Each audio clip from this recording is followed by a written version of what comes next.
KwaZulu-Natal Premier is this afternoon leading some of the visits to areas affected by days of torrential rain. The first stop has been to the Georgedale area, that's in Hammarsdale, where 5 members of the same family died. I'm joined now by our reporter Nkosikhona Duma, who's also been moving about following the movements of the Premier and the government delegation there. Nkosikhona, this one family, among the people, we're hearing possibly dozens of people killed in these floods. You're absolutely correct, Sembegile. The death toll keeps on climbing up. We heard from the Premier of KwaZulu-Natal just speaking to us a few moments ago, and he was saying that these torrential rains have damaged over 2,000 RDP houses. They've claimed 45 lives, and we are now in Hammarsdale with the Chilega family, one of the families that have been severely impacted by these torrential rains. In fact, I'm joined now by Umama Ulindiwe Chilega. Mama, who, Tsembegile, I should add, has lost about 5 relatives.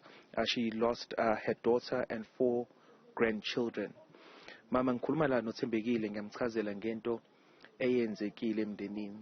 Mhlawumbe mongase usibeke esithombeni nje usichazele kabanzi ukuthi kwenzeke kanjani. Ukuthi ebusuku nje ngithi bekuphast 10 ngezwa kuzizamazama indlu. Yazamazama kwase kuyaqhuma. Hey, ngaphaphama ngazama ukusukuma. Ngasukumeka ngaba sengiyazama ngahluleka. Ngaze ngagcina sengizamile kwasukumeka. Ngithi ngiyabheka ngoba mina bengidelela nganeno ngakulolu dongo olumile. Ingane zami ezilele ngale ezu3 ezinye zikwelinye ikamera elingale. Hawu ngabona sekudilekile sekuhleli phezu kwabo udongo. Hawu ngathi ngiyazama kulobe ngimbona ingalo ngahluleka. Uzamile kodwa mhlambe uthi umuzama ukubanyakazisa ilike laba khona mhlambe isikhathi lakhona ukuba nethemba ukuthi basaphila.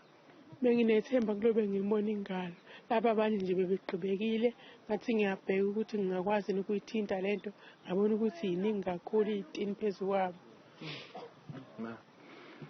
Mhlambe labantu umuchaza ngoba siyazi usena bekwabaZulu bakho abane kanye nendodakazi yakho bebasho ukuthini kuwena? Bebisho likhulu kumina, indodakazi yami ibikho konke kumina, ibifana nomzali ngoba benza yonke into bengithembele kuyona ngisho esambe ngifakela oyena ayikho into yala ekhaya bengayenzi bese bendise komfana ngisho ompompo bebaqhumeza yonke into. Lahlekelwe kakhulu labazukulu bami ngibakhonzile. Mama sithi shwele kuwena. Mhlambe usizo ke manje noma mhlambe indlela eyaphambili noma leyo mcambango ayakufika.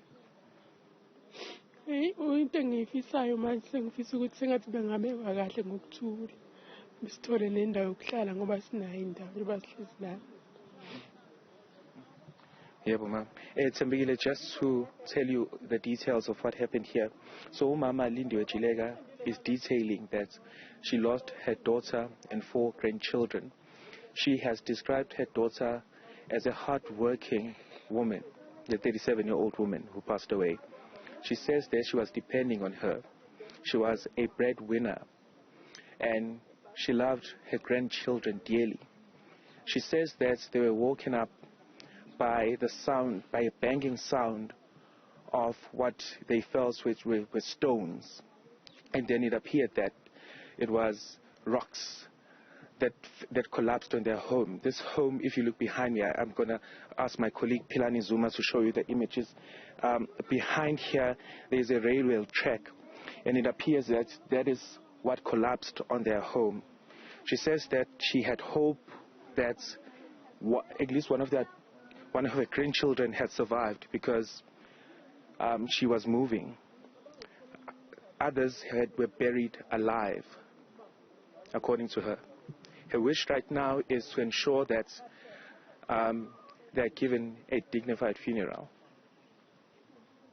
And Nkosikhona, as you continue then to make your way through various parts of KwaZulu-Natal, it becomes clear, isn't it, just the extent of grief, the extent of loss. How much help is available to families such as this who've lost basically everything? Temegile, we were told by the KwaZulu-Natal government and the mayor of eThekwini earlier on that while they would be willing to assist, the mayor said that, for example, community halls have been opened up for those who are displaced. The Jilega family is among those displaced.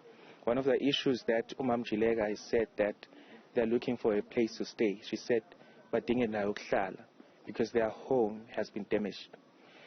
But they're calling on South Africans who can offer any kind of assistance. Because these rains targeted specifically eThekwini and other areas such as Ilembe and Uku over the past 3 days. Many people are still coming into terms with what they've lost. Mama, umphakathi lona namhlanje mesikhuluma mhlambe sibheke ukuthi sibuza ukuthi indawo yokulala ke luthini uhlelo ngalokho? Asikabi nayo indawo yokulala, asikazi ukuthi sizolala. Undunankulu mhlambe ne-delegation kahulumeni nje bade befikile lana khona abakushilo ukuthi bazokwenza. Yebo, bathe bazozama ukuthumela abazosisiza. Bazama ukusikhuphula lana. I know, Sebo. So, Umam Jilega has just told me that the Premier's delegation that was just here has said that they were going to find assistance for this family and they are going to assist them somehow. This is obviously a story that we will also be keeping track of, and we'll be monitoring if or not those promises are met.